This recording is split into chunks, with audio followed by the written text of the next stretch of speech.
DYFI এর উত্তরকন্যা অভিযান ঘিরে শিলিগুড়িতে উত্তেজনা। দফায় দফায় পুলিশের সঙ্গে তর্ক বিতর্ক এবং সংঘর্ষে জড়ালেন বাম কর্মী এবং সমর্থকেরা।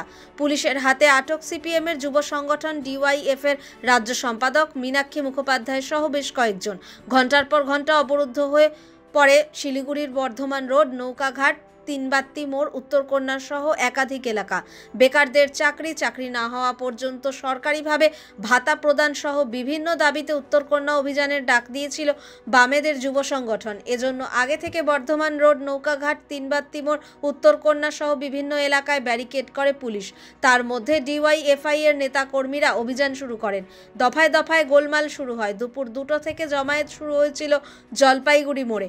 আন্দোলনকারীরা অভিযোগ করেন, বিভিন্ন এলাকা, বিশেষ করে উত্তরবঙ্গ থেকে যারা তাদের আন্দোলনে যোগ দিতে আসছিলেন তাদের আটকে দিচ্ছে পুলিশ। বিক্ষোভ শুরু হয়। পরে সেখান থেকে দুপুর 3টে নাগাদ নৌকাঘাট পার করে তিনবাত্তির দিকে এগিয়ে যান মীনাক্ষীরা। তবে এবার বেশ কয়েকটি ব্যারিকেড দিয়েছিল পুলিশ।